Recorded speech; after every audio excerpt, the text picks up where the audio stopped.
Okay, happy Sunday sa ating pong lahat. Tayo po ngayon ay naka-live na sa Facebook and good morning po sa ating lahat. Tayo nga ngayong araw ng Linggo dito sa New Zealand ay September 10. At good morning dyan sa atin sa Pilipinas, sa iba't ibang lugar. Na nakasama po natin sa worship ngayon. Happy Sunday everyone at tayo ay nagsama-sama para purihin ang ating Diyos. Ako ngayon ang inyong presider or host and ang ating mangunguna sa atin sa praise and worship ay si Jonah, Sister Jonah. Sa prayer si Sir Jeanette and sa iba pang mga si Brother Dado sa opening prayer. So ihanda na po natin ang ating sarili para sa pag-worship kay Lord sa umagang ito. Kahit man nasaan tayong lugar, dako, basta ang ating attention, focus ng ating eyes, ng heart natin ay kay Jesus, siya ay nalulugod.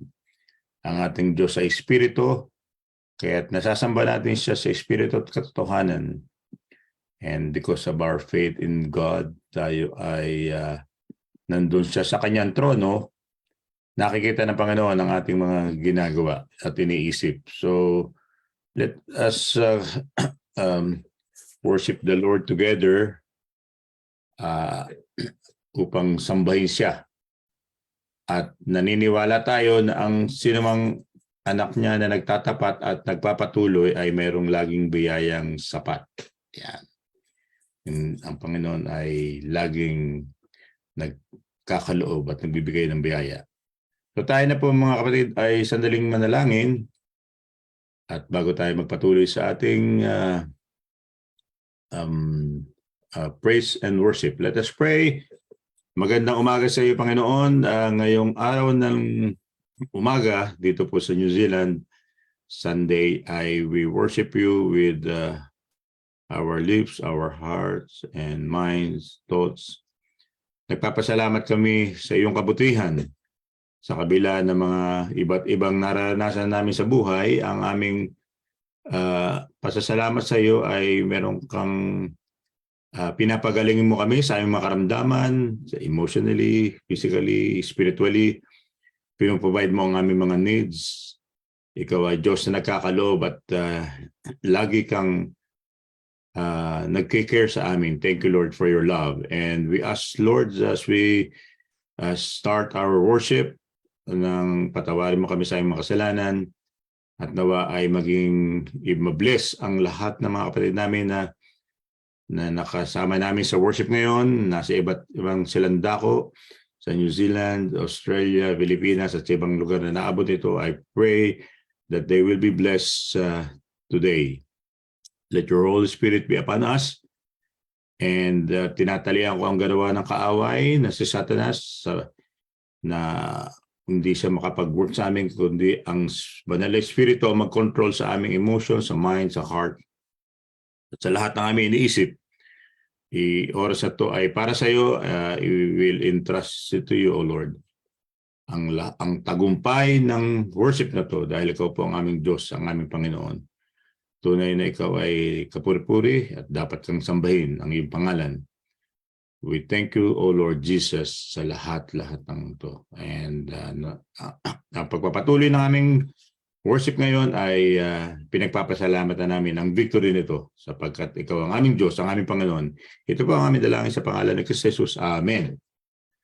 Amen. Okay, so ibigay na po natin ang ating pangunguna ng praise and worship kay Sister Jonah.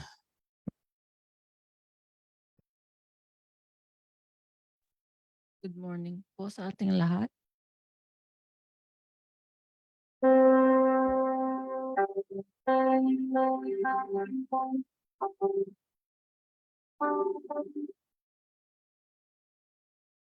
Sing song, God of Ages. God of ages, reign, glory, you. You are good. You are good.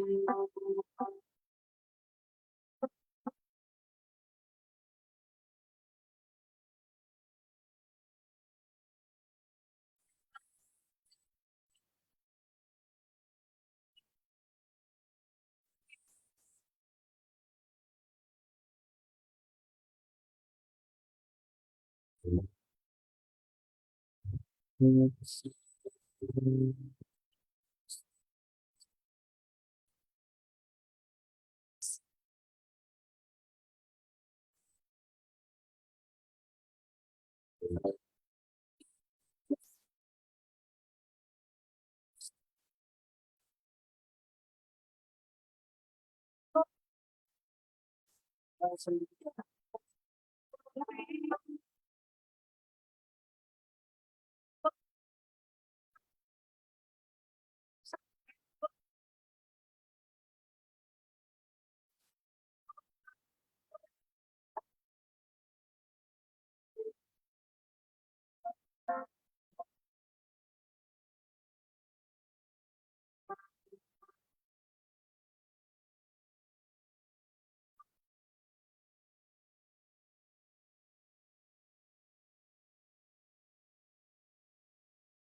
sing that again from the start.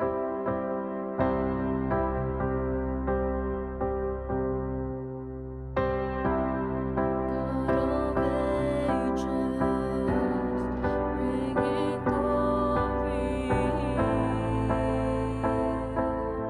You are good, Son of righteousness. You are all I see. With all my heart, giver of life, hope for the lost is in you. All of the earth shines with your light and glory. You are the God, you are the God who lives. You are the God who heals. You are my hope, my everything.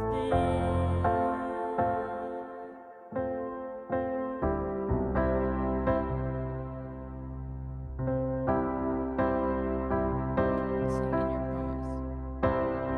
In your promise, in your faithfulness, I will trust all my days. King forever, reign in majesty, be glorified. Giver of life, hope for the lost is in you.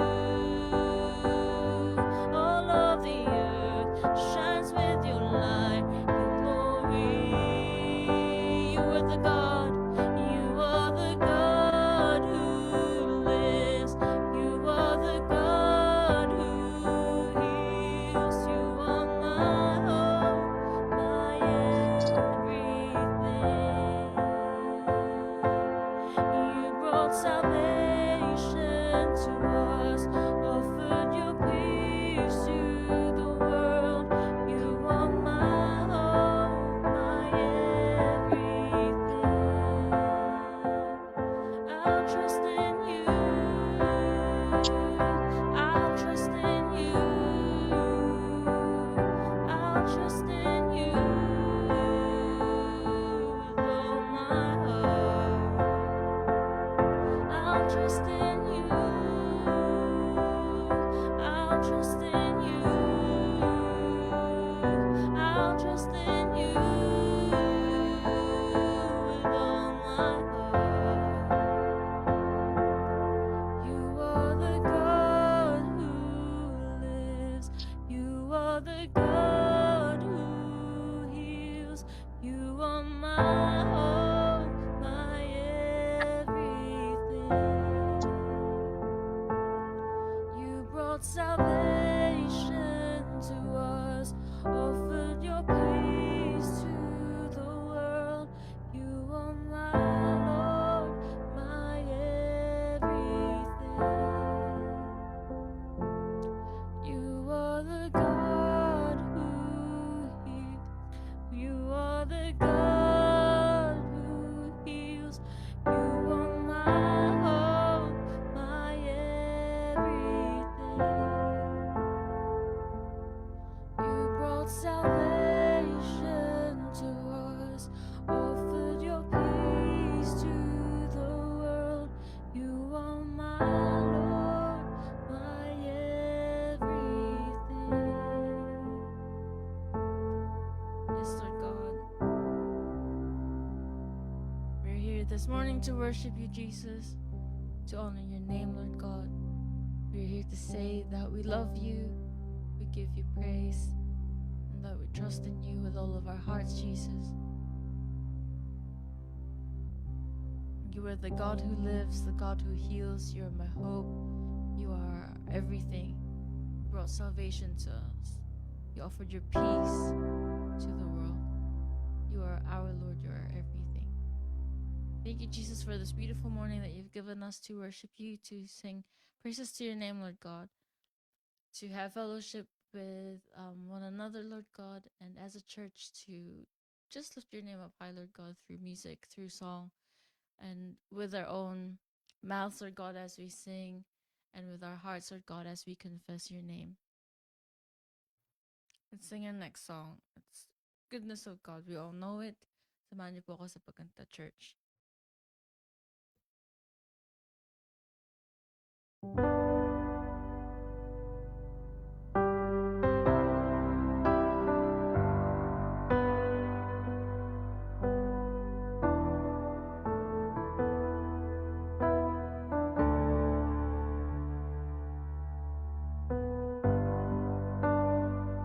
love you, Lord. I love you, Lord. Oh, your mercy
running after, it's running after me. Your goodness is running after, it's running after me. With my life laid down, I'm surrendered now. I give you everything. Your goodness is running after, it's running after me. I sing all my life.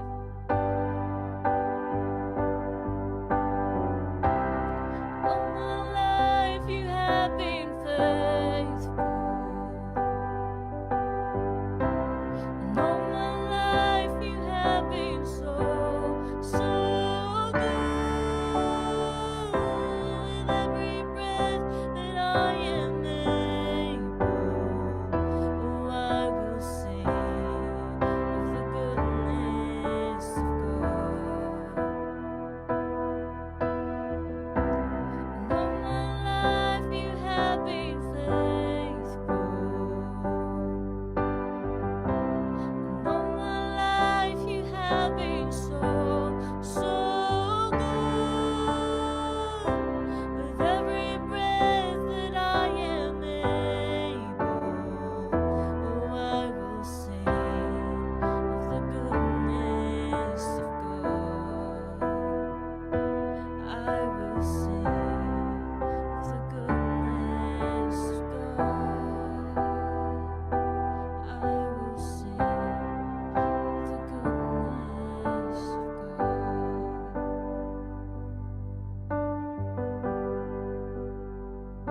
Sing that one last time. All my life you have been faithful.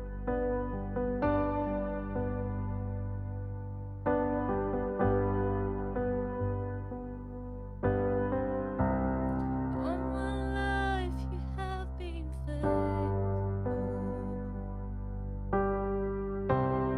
All my life you have been so, so good. With every breath that I am able, I will sing of the goodness of God. I will sing of the goodness of God. I will sing of the goodness of God.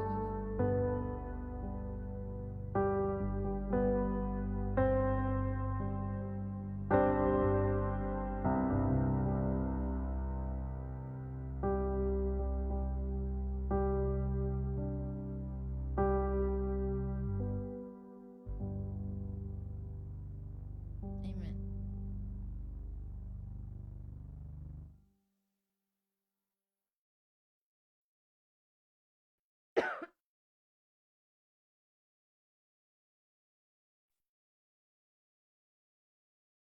Okay, tayo po ay lumapit sa ating Panginoon sa kanya sa pananalangin. Dakilang Diyos, Ama naming banal, kayo po ay aming Panginoon, kayo po ay aming provider, kayo po ang aming healer.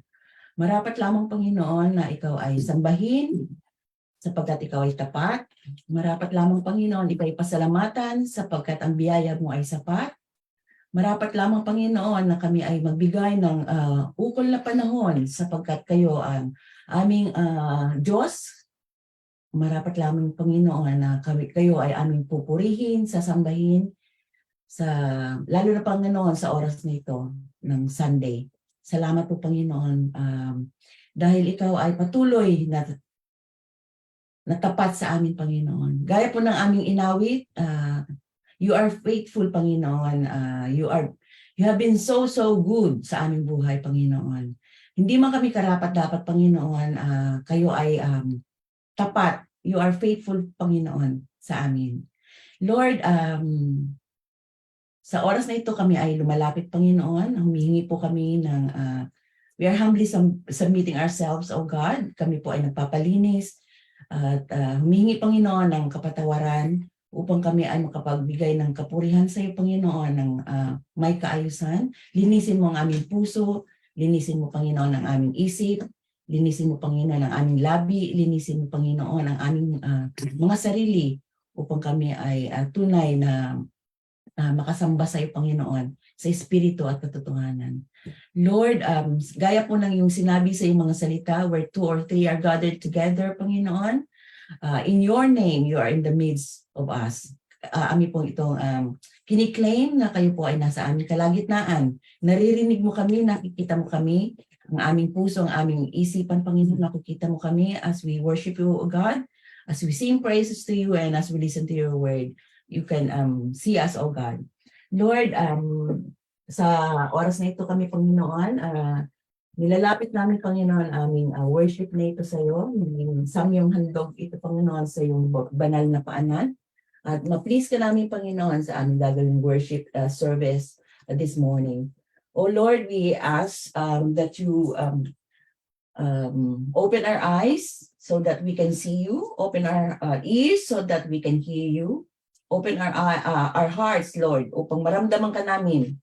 And open our soul, Lord, upang kayo ay aming mabigyan ng mataas na papuri at pagsamba sa oras na ito.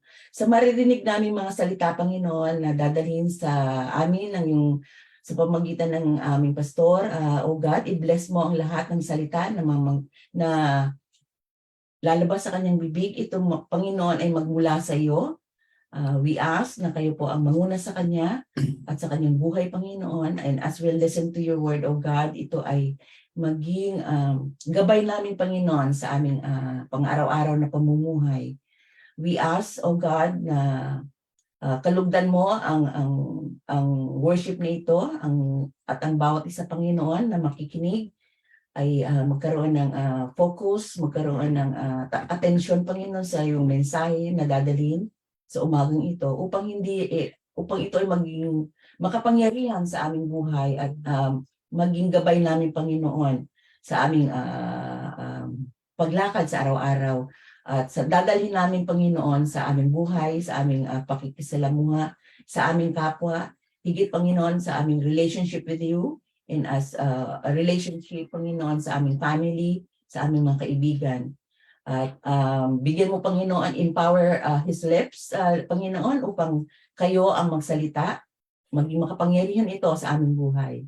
Lord, aming pong nilalaan ang oras na ito sa iyo at nawa, Panginoon, kaming makikinig ay tunay na ma-digest namin, Panginoon, ma-internalize namin ang bawat salita na magmumula sa iyo.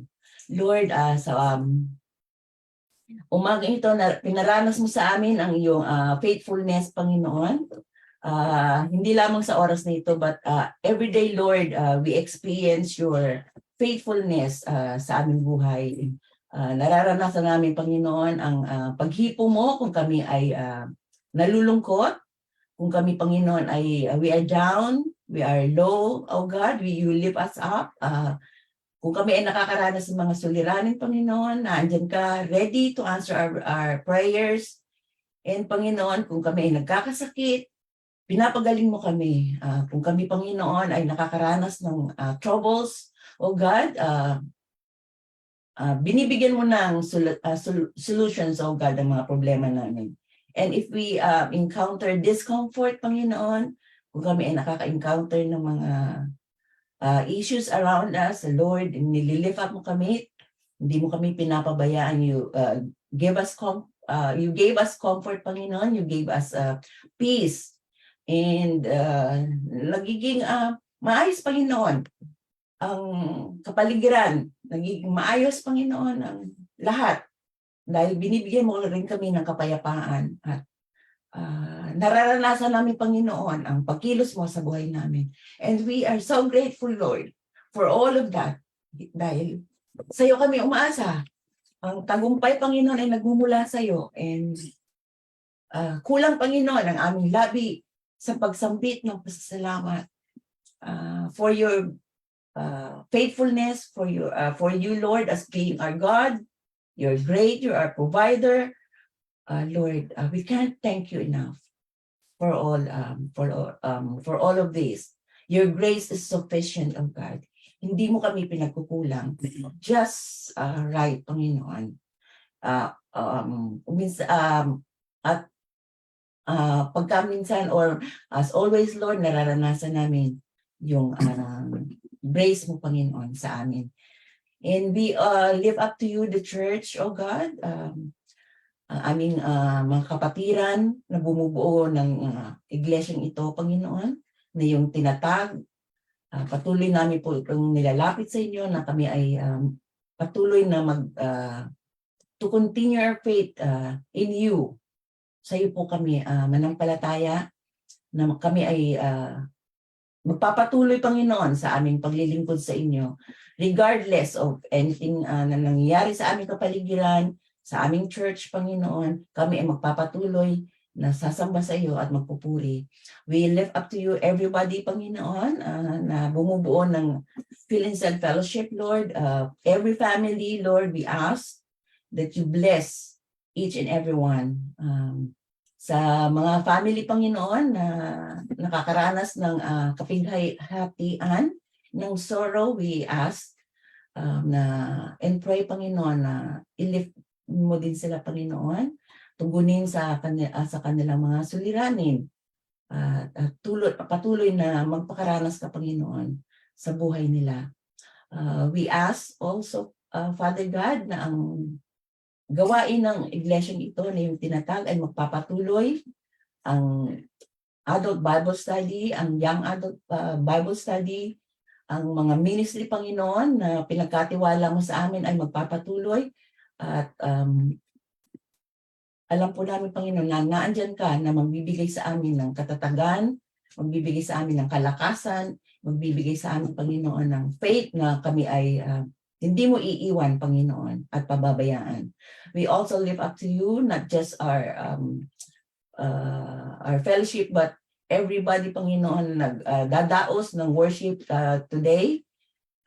Na sila man, Panginoon, ang bawat manggagawa mo, ang bawat mga anak mo na nagbibigay sa iyo ng pagpupuri, pasalamat sa oras na ito, nakikinig ng mga salita, Panginoon, ay mapagpala at makaranas din, Panginoon, ng ibayong pagpapala na hindi pa nila nararanasan, Panginoon.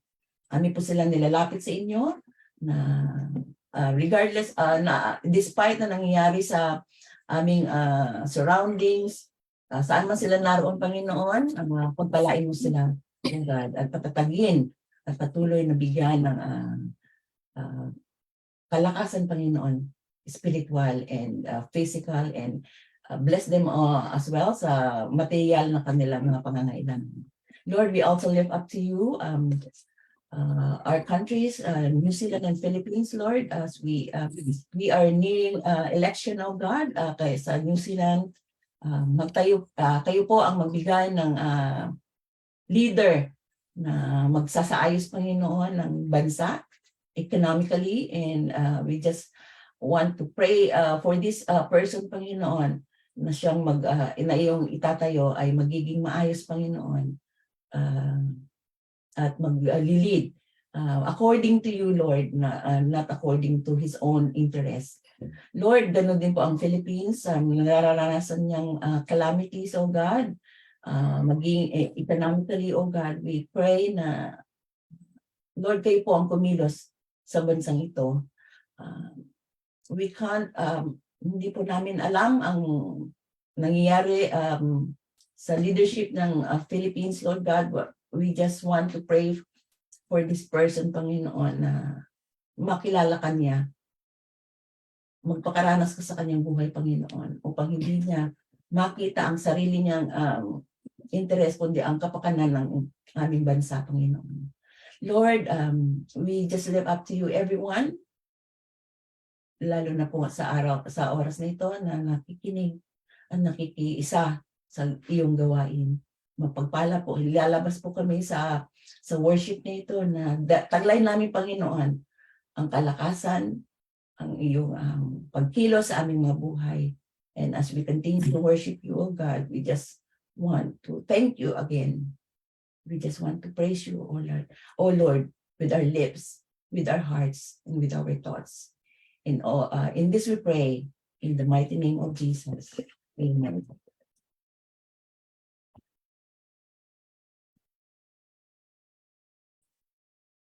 Amen. Salamat sa prayer. Sa umagang ito, tayo po'y darako na sa announcement. Ang ating mga announcement, magpapatuloy tayo sa ating order of worship. Nandiyan po sa screen. Yan, ang inyong lingkod pa rin ng magsasalita. At presider, Sister Teresa, Pastor of Prayer, Brother Nabo, Bible reader, Brother Angelo, offering, Sister Marian, and praise and worship, Sister Lolit. Some ano pa mga announcement natin. Yan, patuloy na pa tayo sa ating adult Bible study, gayon din sa young adult. Nandyan ginagawa natin to every Saturday. Nagpapatuloy po ang ating mga gawain. And next, yung yung nabanggitan natin to, yung young adult, no, ay nagpapatuloy. And yung prayer ay sa darating na Friday, no, meron tayong prayer meeting, no. Sinare na rin yun sa atin. Paki-check na lang yung ating po mga assignment o nakatoka. Yan. Meron pa ba tayo mga birthdays and anniversary? Napag-pray na ba natin to? Hindi pa. So sino ba ang merong birthday anniversary ngayong month ng September? O meron ba kayong alam? Wala, mukhang wala yata. So okay, let's proceed kung walang may birthday and anniversary ngayon.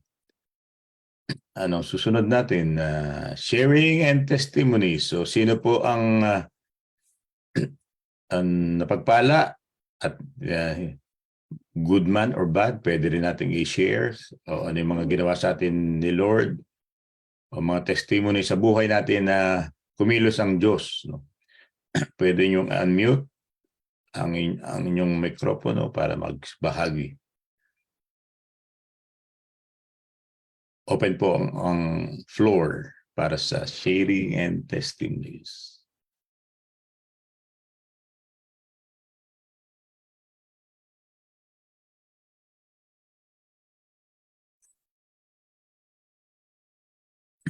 Wala po ba? So kung wala, ako na lang bago tayo pumunta doon sa susunod nating bahagi. Nagpapasalamat ako kay Lord dahil sa answered prayer na pinagkaloob sa akin. Na-share ko na to sa mga testimony sa sermon that I want to thank God dahil nagkaroon kami ng changes sa company. Nagkaroon ng work redundancy and pinagkaloob ng Panginoon. Pinagpapasalamat ko kay Lord, hindi naging matagal yon ay binigyan niya ako ng bagong trabaho. Ang trabaho hindi lang dito sa New Zealand, kundi ang trabaho pinagkaloob niya ay doon sa Sydney. So mag-start na po ako by next month sa Sydney sa bagong work na pinagkaloob ni Lord, bagong journey. And ang flight ko ay bago magkatapos na ng September para maghanap ng matitirhan at tutulugan, no? So yun po yung aking pinagpapasalamat kay Lord. And nakita ko rin yung opportunity na binigay ni Lord dahil may gawain na panibagong gawain doon na na iniintay sa akin. At habang tayo po dito sa New Zealand ay meron tayong patuloy gawain. May bagong gawain na binubukas ang Panginoon, and hopefully makatulong ko isang pastor doon na makapagtayo o makapagtayo ng isang church. Ako lang iniintay yata para mangyari yon. But I praise the Lord kung ano man nangyari sa buhay ko, sa family at gain din doon sa Australia. And I pray din dahil yung ating mga na merong makakatulong tayo dito na magiging assistant pastor dito po sa New Zealand. Okay, so yun lamang ang aking babahagi. Kung meron pa kayong gustong bahagi, kung wala na, tayo ay Meron pa ba? Wala nang gustong magsalita? Kung wala, meron ba? Wala ko nakikita.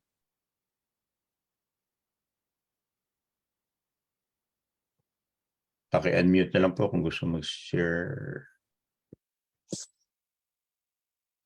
Okay. Si Brother Dado, meron ko ba sasabihin? Wala po, Pastor. Okay. Salamat po. Wala pa. Okay, so tayo po ay magpatuloy sa ating gawain, mga kapatid. Anong susunod natin ay prayer ng tithes and offering sa pangunguna ni Brother Dardo. Okay po, tayo pa ay magpatuloy sa panalangin, sa tithes and offering. At dakilang Diyos na makapangyarihan sa lahat, O God. Kami po ngayon ay binuo mong muli sa oras na ito, O God, sa aming pananambahan sa iyo, O God. Sa linggo-linggo naming pakikisama sa iyo, Panginoon. Kami po ay nagpapasalamat at humihingi ng tawad sa mga kasalanan naming nagawa, Panginoon. Sa isip, salita, sa gawa, Panginoon. Tunay nga po, Panginoon, na lahat ng bagay dito sa mundo, O God, ay sa iyo nanggagaling. Ikaw nagbibigay ng pagpapala sa bawat isa, Panginoon. Sa iyo nagbibigay ng buhay sa bawat isa, Panginoon. Kaya kami ngayon, Panginoon, ay nagbibigay ng handog at ikapo, O God, na tanggapin mo nawa ito na maging mabango sa iyong harapan, Panginoon. Upang lumawak, Panginoon, ang iyong kabanal-banalang pag-aaral ng iyong mga banal na salita, O God. Tulungan mo po, Panginoon, ang PhilInsight, Panginoon, sa paghawak ng financial, Panginoon, sa mga leaders namin, Panginoon. Alam namin, O God, na ang lahat ng binibigay namin, mga offering namin na ito, O God, ay magagamit sa paglawak at paglaki ng iyong gawain, O God, upang maabot ang mga taong iyong pagpapalain pa, Panginoon, na ito ay maging kaligtasan ng bawat isa sa amin, O God. Tulungan mo po ang bawat isa, O God, na maging mapagbigay, Panginoon, para sa iyong gawain. Upang sa ganun, O God, sa aming patuloy na gawain ito, O God, ay madaanan mo kami sa iyong pagbabalik na nakaredy palagi sa mga araw na iyon, Panginoon. At sa oras na ito, Panginoon, ay kami nagpapasalamat at ng papuri, parangal, O God, ay aming binabalik sa pangalan ni Jesus. Amen. Amen. Praise the Lord. Salamat, Brother Dardo, sa prayer. So tayo po ay dadako na sa ating Bible reading. Buksan natin ang ating Biblia sa Jude chapter 1 verses 20 to 23. So meron bang nakaredy doon sa ating magbabasa? Ako po, Si- Pastor. Si Mika Salamat. po. Salamat. Okay, let's read the reading for today. But you, dear friends, by building yourselves up in your most holy faith and praying in the Holy Spirit, keep yourselves in God's love as you wait for the mercy of our Lord Jesus Christ to bring you to eternal life. Be merciful to those who doubt. Save others by snatching them from the fire. To others, show mercy, mixed with fear, hating even the clothing stained by corrupted flesh.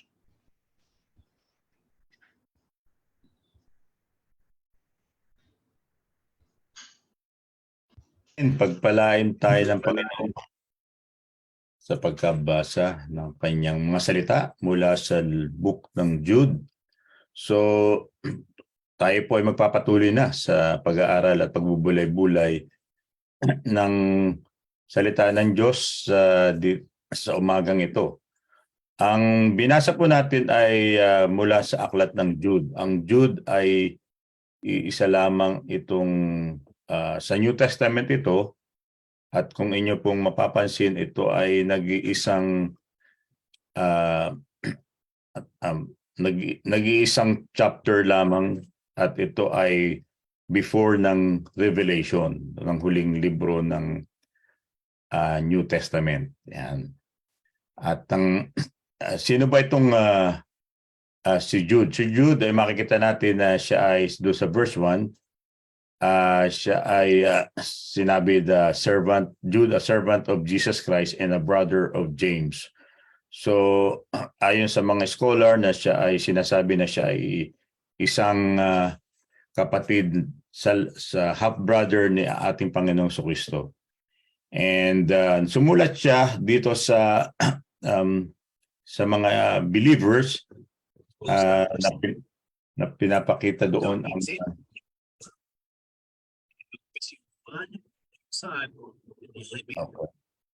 na pinapakita doon ni Jude ang mga nakapasok sa iglesia at nagbibigay siya ng mga warnings or ng babala, no? Dahil kung titingnan po natin dito sa Jude, no, ay makikita natin na sinabi niya rito na sa verse 4, sapagkat lihim na nakapasok sa inyong samahan ang mga ilang taong ayaw kumilala sa Diyos. Binabaluktot nila ang mga aral tungkol sa kagandahang loob ng Diyos upang mabigyang katuwiran ang kanilang kahalayan. Sinasabi ni Jude na maging ito'y babala doon dahil may mga huwad na guro o nagtuturo ng salita ng Diyos at ang mga nagtuturo nito ay sila ay namumuhay sa kasalanan dahil sila ay hindi tunay na naniniwala sa ating Panginoong Jesucristo. Sa halip na madala na sila sa katotohanan ang mga tao, ang mga mananampalataya at ang mga hindi na nakakapanampalataya sa ating Panginoong Jesucristo, sila ay nadadapa. So sinasabi niya na dapat tayong maging mapagmasid. At ang ating pag-aaralan dito ay tungkol sa profound mercy. Ang ating pong tema ay profound mercy. At makikita natin na pinag-aralan natin last month yung profound grace ng Diyos. No? Ano ba ibig sabihin ng profound? Kung titingnan natin yung word, the meaning ng profound, ito yung great knowledge or insight. Ito yung deepest, meron tong deepest meaning, yung profound. So hindi siya kayang abutin ng kaisipan natin. We can hear many things about mercy, about grace, but we can only, sabi doon sa 1 Corinthians, we can only know in part the grace and love ang ating Panginoon Jesucristo at nalalaman lang natin siya ng kanyang mga pag-ibig, yung kabutihan niya dito sa New Testament, sa Old Testament na babasa natin. But they are only in part, no? And yung mercy ng Panginoon, dahil it's very profound, nakikita natin to is something to do with kindness and compassion, no? Sa kabila ng ating mga kasalanan, we deserve the punishment of death dahil sa kasalanan na gawa natin. Pero ang ginawa ng Panginoon, God showed us mercy and compassion, no? Ang ginawa niya by withhold niya yung punishment. Hindi niya ibinigay sa atin, hindi niya ipinataw sa atin yung punishment na to na dapat deserving tayo. Sa halip ang ginawa ng Panginoon ay binigay niya ang kanyang bugtong na anak para tayo mapatawad, para magkaroon tayo ng life, ng buhay, ng pag-asa. No? Pinakita niya sa atin yung kindness and compassion. Ipialaw lang natin na si Jesus Christ ang mag-take control ng ating buhay, then we will be blessed. No? So tingnan po natin mga kapatid yung tatlong bagay mula dito sa Book of Jude, yung tatlong bagay about profound mercy. So binanggit natin kanina na ang sulat nito mga kapatid ay isang babala at ito ay isang encouragement doon sa mga false teachers, no, mga huwad na guro, at ito naman isang encouragement na sinasabi niya na yung ginawa ng Panginoon sa atin, no, merong mga problema pero na mangyayari lalo na sa mga nagtuturo ng mali, pero meron namang benefit doon sa mga nakikinig at naniniwala, no. Bago tayo magpatuloy, tayo po muna ay manalangin. Aming Diyos, thank you for your love, for your mercy. Thank you for you, O Lord, dahil kami nakakapagpatuloy na makapaglingkod sa iyo, makalapit sa iyo. We pray, Lord, that your Holy Spirit be upon us and let your Holy Spirit, Lord, na mag-control sa amin para makita namin ikaw at ma-focus namin yung eyes namin, yung ears namin sa iyo. Alam na yung Panginoon na merong kaming benefits, merong biyaya na matatanggap namin as we continue to study your word. And this is all about you, O Lord Jesus. And we ask, Lord, for your power na ipagkakalob mo sa amin ngayon as we, all of us, Lord, as we hear your message and study your word. In the mighty name of Jesus, thank you po sa opportunity na to. In Jesus' name we pray, amen. So, tatlong bagay po ang ating pag-aaralan about doon sa profound mercy. No, na, ang nabanggit na natin kanina yung Book of Jude, ang context ito ay ito yung vital aspect of the Christian response to various situation, saka sa mga individual din. No? Makikita natin yung biblical concept ng mercy dito po sa Book of Jude. Ito po ay nakapaloob doon sa overall message ng book na ini-emphasize nito sa mga believers is to earnestly magpatuloy for the faith in the face of the false teacher and ungodly influences. No? Tayo ngayon ay nasa magulong mundo, but still yung mga kahit nasa sa mga churches nagkakaroon ng mga iba't ibang kaisipan, problema, but still ang sinasabi niya, there's hope, there's mercy dahil si Christ ang ating Panginoon at ang ating magliligtas sa atin, ang magtutulong sa ating mga kahinaan, sa ating mga problema. The first point natin titingnan is, sinabi po rito sa verse, Jude chapter 1 verse 22, sabi po is, mercy for those who doubt and have mercy on those who doubt. Kung tingnan po natin dito sa ating Biblia, sa ating Tagalog, sabi rito, basahin ko po muli sa inyo yung sa 20. Ngunit magpakatatag kayo, mga minamahal, sa inyong kabanal-banalang pananampalataya. Manalangin kayo sa tulong ng Espiritu Santo. No? Manalangin kayo sa tulong ng Espiritu Santo. Manatili kayo sa pag-ibig ng Diyos habang naghihintay kayo sa ating Panginoong Jesucristo na magkaloob sa inyo ng buhay na walang hanggan dahil sa kanyang habag sa atin. Dito po sa 22, kaawaan nyo ang mga nag-aalinlangan. So maganda po itong sinulat ni Jude, no? Itong half-brother ni Jesus sa mga mananampalataya. Although merong mga nagtuturo ng mali, merong mga problema na nagkakaroon sa sigalot sa loob ng church at sa mga influences outside, but sinasabi ni Jude, magpakatatag kayo. Alam niya ang Panginoon na meron tayong mga problema na naranasan. Personally, emotionally, and nagkakaroon tayo ng doubt pa rin. Dumadating sa time natin na nagda-doubt tayo sa ating faith kay God. No? Nagkakaroon tayo naapektuhan tayo ng mga crisis sa buhay, ng mga problema sa family, financially, emotionally, at lalong higit spiritually. But sinasabi niya, huwag kayong susuko. Sinasabi ni Jude, no? Huwag kayong susuko, magpakatatag kayo. Dahil ang Espiritu ng Diyos ay sumasa atin. Tayo mga mananampalataya, yung mercy ng Panginoon ay nasa atin. May mga tao na talagang nagkakaroon na ng doubt, but sinasabi niya, believe in the Lord. Let us pray. Sa tulong ng Espiritu Santo, lalakas tayo. Dahil nandoon, sabi niya, dahil ang mananatili sa atin, kung tayo magpapatuloy, mananatili sa atin ang pag-ibig ng Diyos. Mananatili sa atin ang biyaya ng Diyos.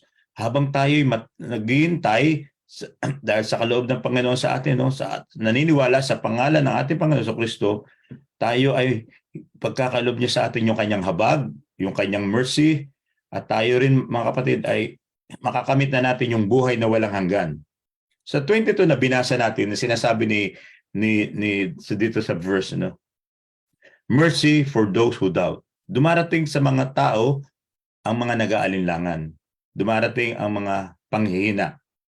Alam nyo, ang mga kapatid, kung titingnan po natin dito sa second point natin, no? Bakit kaya merong mga believers, they are weak, ang iba ay lazy, at many people, they keep on doubting.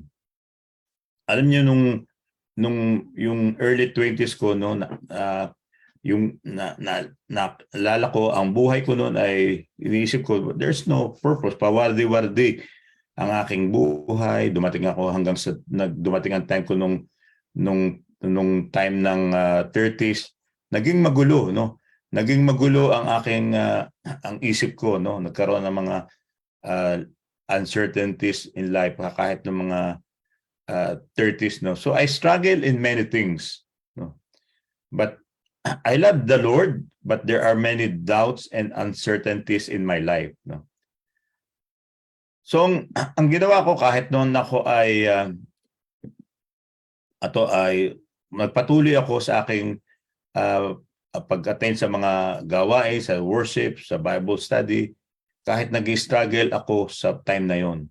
And sa biyaya ng Panginoon, meron palang bunga, meron palang benefit yung sa kabila ng nag-struggle ka sa life mo, sa isip mo magulo, meron palang magandang bunga na pinapakita ng Panginoon. Inaalaw ng Panginoon na mangyari ito sa buhay ko upang ako ay magkaroon din ng mercy, no? Hindi ako deserving sa pag-ibig ng Diyos, pero pinakita ng Panginoon yung mga benefits ng paglilingkod.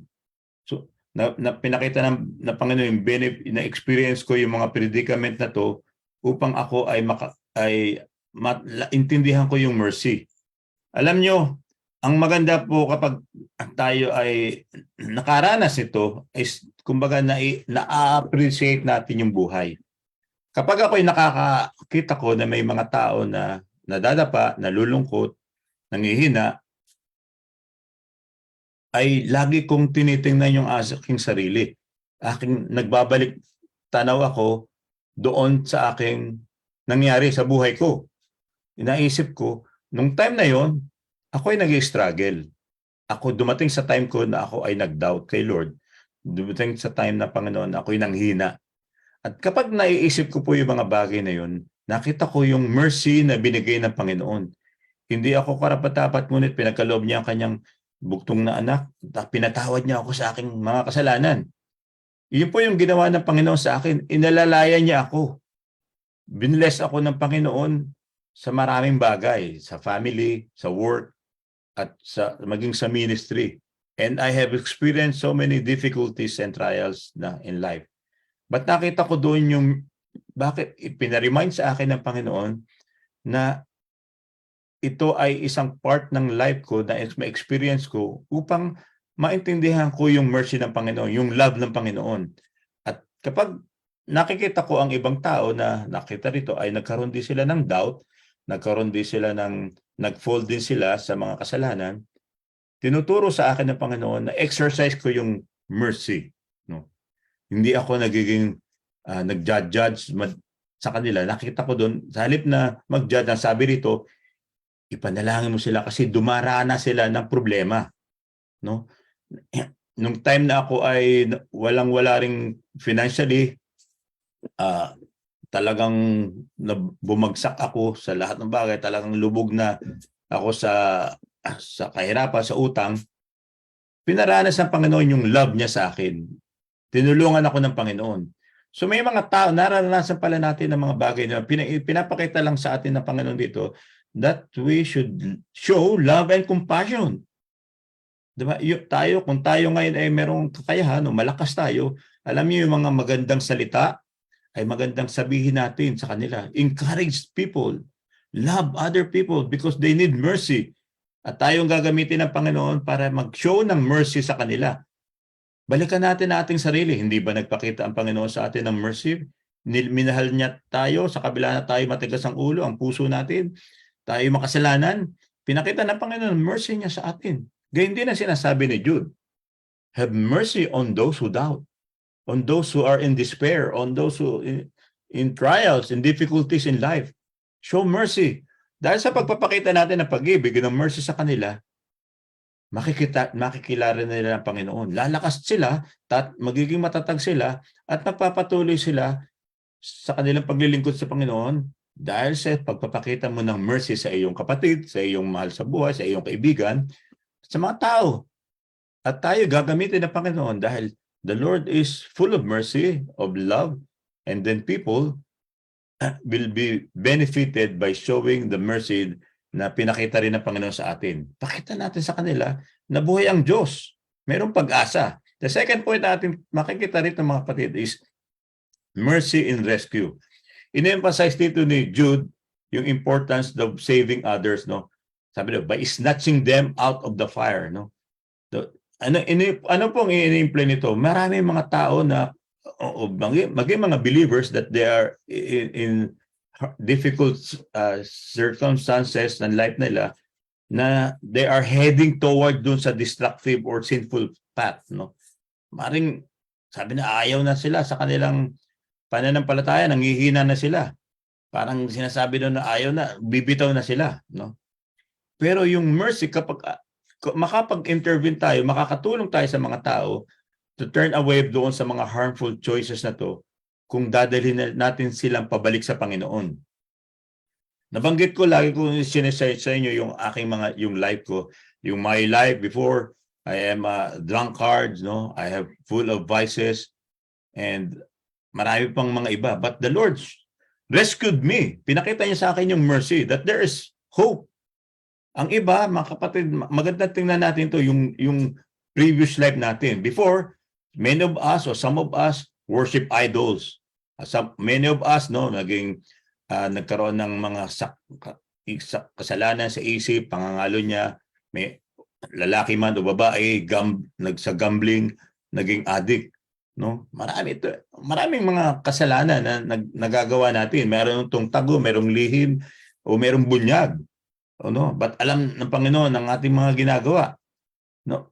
But alam niyo, maganda rito mga kapatid, pinapakita ng Panginoon sa atin, the Lord rescued us. Pinakita niya sa atin yung mercy. At ngayon sinasabi ni Jude sa atin, kung ikaw ay matatag ngayon, kung ikaw ngayon ay maganda ang iyong ang faith kay Lord, snatch them out of the fire. Tulungan mo sila. No? Magbigay ka ng magandang payo, magpakita ka ng magandang mercy sa kanila. Ipag-pray mo sila, i-touch mo sila, bless them, bless others. No? Ang nakakalungkot dito, alam niyo yung word na salitang holier than thou. No? May mga nagsasabi na ito yung mga attitude ng mga tao that nung sila ay nakakilala sa Panginoon, sabi niya, they believe they are morally better than other people. Makasalanan naman yung mga yan. Bakit ba itong mga to? Tagal-tagal ng Kristiyano, hindi pa nagbabago, no? Merong nagpapakita na nakahawak lang ng Bible o nakakapagturo, nakakapag-preach, parang ang tingin na nila they are better than other, no? Yun ang nakakalungkot, no? But ang pinapakita rito, alam niyo yung mercy, kung ma-apply natin ito, then we will not be condemning people, Christian or non-believers, but we will be more merciful. This is not the time, sinasabi niya, na mag-condemn ng mga tao. But kung makikita natin mga nagtuturo ng mali, then we need to rebuke them. Hindi sila ayon doon sa sinasabi ng Panginoon. But in application in life, nakikita natin na ang mga tao ay naliligaw at nangihina, we should show mercy sa kanila. Pakita natin kung sino si Kristo, maging matatag tayo sa ating pananampalataya at i-rescue natin sila, no? Sapagkat tayo rin, ang marami sa atin ay galing din doon, no? Ang iba ay marami mga vices, marami mga nag-worship sa mga idols, ang iba ay mga lazy, ang iba ay pabago-bago, ang fickle-minded, etc. Nandoon sa situation na yon. At kung ang nakita natin ng iba ay ganun din, kinokondemn na agad natin sila. No. We should not condemn them, but we should show mercy. Kasi by showing mercy to them, na pinakita ng Panginoon, yung love ng Panginoon is just about application of our faith, then we can save them. Then they can see Jesus. They will know that in believing, by pakita natin sa life natin, kung tayo nagpapatuloy sa kanila, not only by saying, but by our showing love and concern sa kanila, somehow, someday, they will believe in the name of the Lord Jesus, and sila ay mai-snatch away doon sa out of the fire. And panghuli, mga kapatid, ito po yung about yung profound mercy, is mercy with caution, no? So sa pagpapakita din ng mercy sa iba, pinapakita rito sa verse 23, to others show mercy with fear, hating even the garments stained by the flesh. Alam po niyo po yung mercy with caution na pinasabi kasi rito sa passage, no? Ina-advise na yung mga believers to show mercy with fear, o yung mga kasi sinabi rito, merong mga nagtuturo ng mga mali, no? Sinabi sa buong chapter, isang chapter lang to at 25 verses lang to. At sinasuggest dito na kapag ine-extend natin o in-exercise natin yung mercy, dapat maging maingat din tayo. Bakit? Kasi dapat hindi nako-compromise yung ating faith o na it will be tainted by the sinful behaviors, no? Paano ba sinasabi, no? Tayo ay nagpapakita ng mercy na pinapakita natin pero hindi tayo nakikisama, no, sa mga tao para lang maging in tayo sa mundong ito kung ano yung ginagawa nilang mga vices o mga sinful activities. Kasama rin tayo pagdating ng Sunday, tayo ay nag-church, no? Tayo ay parang holy tayo ang lang tayo kapag Sunday. But ang sinasabi rito is tayo ay nagpapakita ng mercy but ina-apply din natin yung ating love kay God sa pamagitan ng pag-obey sa Kanya. We can help people, we can try to help people, but hindi tayo nagko-compromise doon sa faith natin, no? Ina-underscore lang dito sa atin na karoon tayo ng discernment at mini-maintain natin yung ating personal relationship with Christ and dine-demonstrate natin yung mercy, no? Yung book of Jude po rito ay nagtitis doon ng ang key element ng pagiging Kristiyano, yung response natin sa mga circumstances is papakita ng compassion for love. Lagi nating titingnan, babalikan yung ating yung dati natin. Ano bang ginawa ng Panginoon sa atin? Paano pinakita ng Panginoon yung mercy niya sa atin? No? At paano ko na mapakita yung love and compassion ko sa iba? No? Makikita sa buhay natin si Christ. And naiingatan din nating magsalita tayo ng makakasakit sa iba na magpuput down sa iba, no? Kundi makita natin yung ating magandang character, yung behavior sa ibang tao, sa ating kapatid, sa kaibigan natin, sa mga believers at maging sa mga non-believers. But we must be strong na hindi maapektuhan yung ating faith. Hindi nako-compromise yung faith natin, yung love natin, no? Yung sinasabi rito sa kung babalikan natin dito sa book of Jude, sinasabi rito na mayroong mga basahin ko po sa inyo dito po sa 17, yung mga babala, mga minamahal, alalahanin nyo mga sinabi ng mga apostol ng ating Panginoon Kristo nung una pa'y sinabi nila sa inyo, sa huling panahon ay may lilitaw ng mga tao mapanlait at sumusunod ng masamang pagnanasa ng laman. Ito mga taong lumilikha ng pagkakabahabahagi, mga makamundo at wala sa kanila ang espiritu. So ito yung problema ng mga iglesia, ng mga churches, dahil kunwari may mga leaders, may mga nakapasok sa loob ng iglesia na hindi naman maganda ang intention nila kasi may masama silang hangarin sa kanilang puso. At sinasabi ng Panginoon dito sa pamamagitan ni Jude, sinasabi, dapat kayong maging maingat. Magpakita kayo ng caution, ng mercy, but may mga tao dyan na magkaroon tayo ng discernment na kung tunay ba ang kanilang intention sa pagtulong, sa pagmamahal, and then we must be aware sa mga taong ito. Kung sinasabi pa rin ng Biblia, dapat tayo maging matatag sapagkat tatanggapin natin ang biyaya na mula sa Panginoon, makakasama natin ang Panginoon, at maipagpapatuloy natin ang ministry na to dahil sa biyaya ng Panginoon. At maraming makikilala kapag nakita ng Panginoon na tayo matatag at tayo nagpapakita ng mercy at tayo nagpapakita ng kaawaan doon sa mga nag-aalinlangan, maliligtas natin ang iba doon sa apoy, sa kasalanan, sa pagkakalugmok kapag tayo nagpakita ng pag-ibig, ng pagmamahal, no? At ngunit pinapakita rin natin na hindi tayo nako-compromise dito yung ating faith kasi hindi tayo nakikiayon doon sa kanilang mga maling gawain, kundi tayo ay nire-review natin sila but with showing love and compassion, no?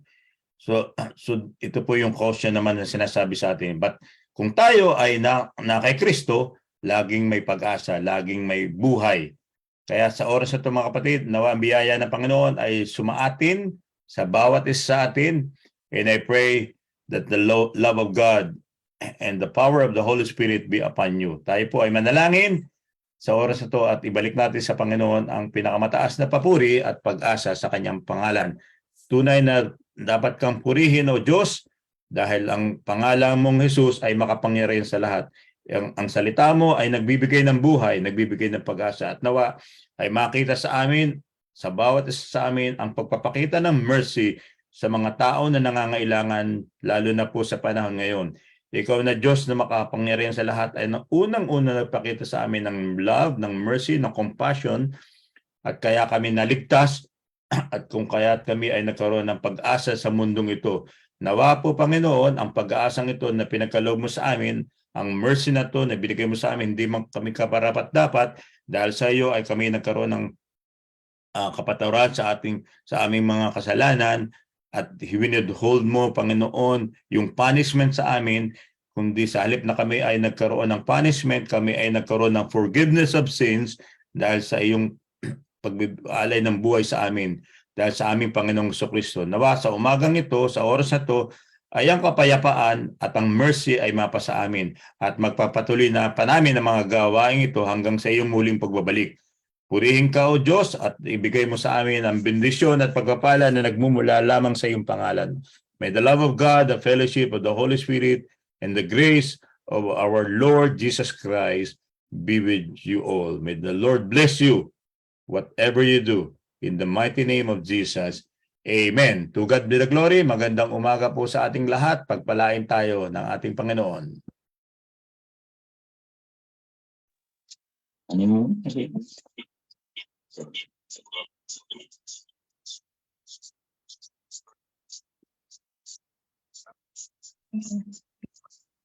Sila marinig.